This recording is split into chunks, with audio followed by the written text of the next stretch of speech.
From simple +1 swords to all-powerful artifacts, your average D&D player is going to encounter a lot of magical things throughout their adventures, and your average DM must create and manage far more. But exactly how rare is that ring of protection?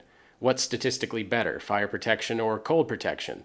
Well, we've done a deep dive into all the items currently available at the time of recording in 5e from the official D&D sources and have compiled them for you. So if you're a DM looking for the party's next cool bit of loot, or a player trying to explain that a damage immunity isn't indeed that busted, then I suggest you stick around for today's episode.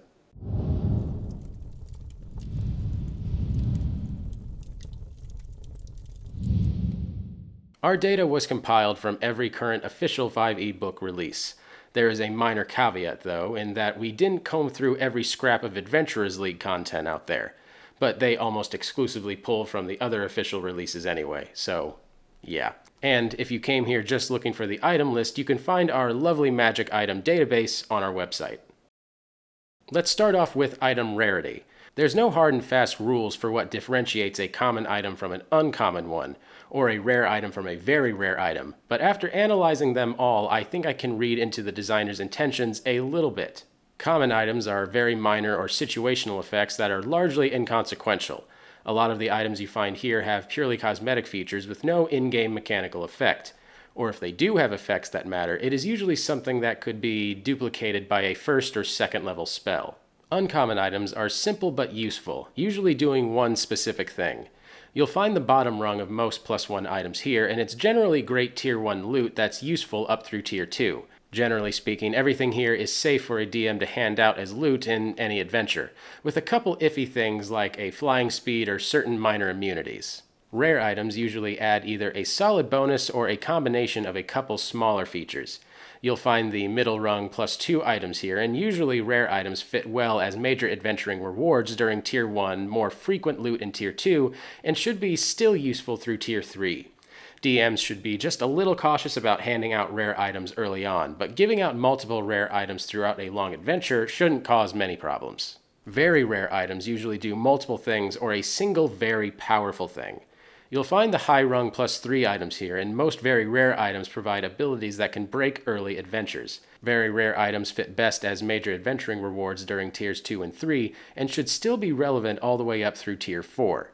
I'd advise DMs to never give out very rare items during tier 1, and should only give them out cautiously in situations that call for major rewards in following tiers, such as at the end of a major plot arc or something similar to that.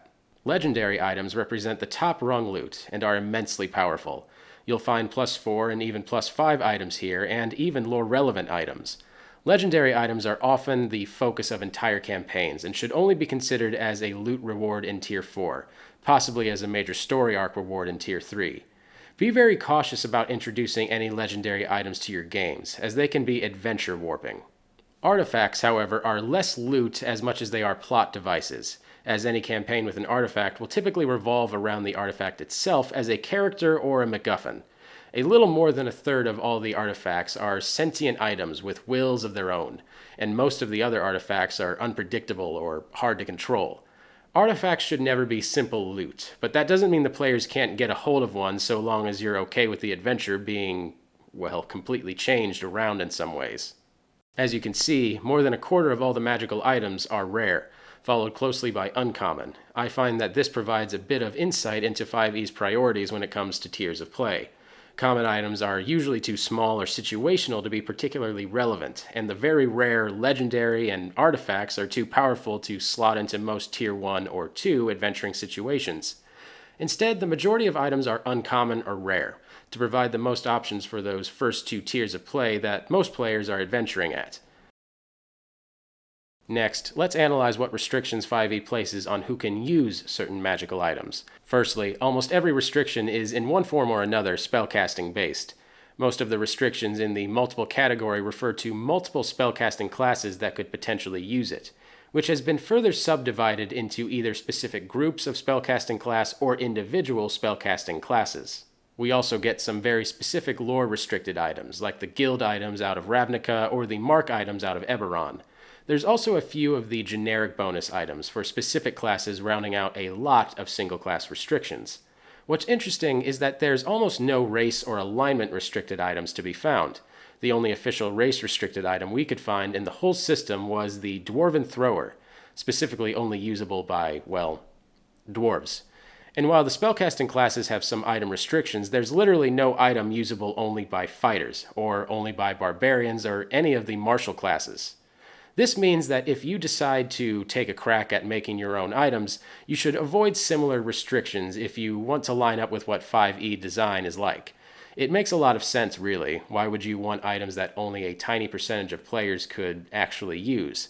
The spellcasting restrictions do make sense, though, as they prevent a single magical item from taking the place of a full dip of multiclassing.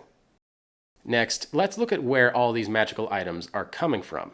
It should come as no surprise that the Dungeon Master's Guide contributed nearly half of all the 5e magic items, but I was a bit surprised to learn that the Explorer's Guide to Wildemount was tied for second with Tasha's Cauldron of Everything. That means, despite being a setting book, Wildemount represents one of the single largest magic item supplements currently in the game. Statistically interesting for making your own spells, monsters, and other sources of damage, let's take a look at what damage types are often resisted by magic items. This includes full immunities, but mostly consists of resistances, and it's a little deceptive at first due to the massive multiple category there. A lot of items either grant protection against a type of your choice, or they'll often check against the elemental categories of fire, cold, lightning, and acid. Sometimes you'll get special protections against the physical damage types of bludgeoning, piercing, and slashing as well. Still, from this you can see that the fire and cold are often the most resisted alone, followed by poison with distant runners-up of psychic, acid, and force. And now that we've looked at what damage types magical items protect against, let's look at what damage types you'll be dishing out. The chart is pretty deceptive here, as it's only counting weapons that exclusively deal a single damage type as anything but multiple. By far, though, the most common damage type other than the base physical types, bludgeoning, piercing, and slashing, is fire. Everybody likes to make flaming swords, and there's a ton of them here. Cold and poison are also common, as is necrotic, because making spooky evil weapons just makes sense, I suppose. By far the least used damage type across the board was thunder, so if you're looking to make some unique weapons, I recommend bringing the thunder. And finally, let's take a look at this big old pile of loot and sort it out statistically. So, our loot hoard is dominated by the ambiguous category of miscellaneous, which includes all the little magical rocks, bits, baubles, and basically everything that isn't worn, wielded, or eaten.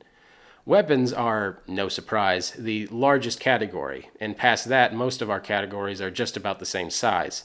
Potions and elixirs are quite nearly the same category as consumables, by the way. Consumables just add in the odd single-use items that you don't technically drink as a potion. After going through them all, you can pick out a lot of the design elements from a balance perspective. Anything that would improve mental stats, mostly, becomes a helm, so you can't double up with double hats or something like that. A lot of skills are tied to gloves so that you specifically can't double up on them, and a lot of the simple numerical bonuses are placed on rings. I hope this episode has given you some ideas over which magical items will be making an appearance in your next campaign, or has even awoken some creativity in order to help you design your own magical items. Either way, thank you guys so much for watching. I really appreciate it. Be sure to like and subscribe because we put out new videos every week. And if you have a favorite magical item or have created one that you're proud of, I would love to read about it down in the comments. Thanks again for watching. My name's Patrick Ferguson from Skull Splitter Dice, and until next time, farewell.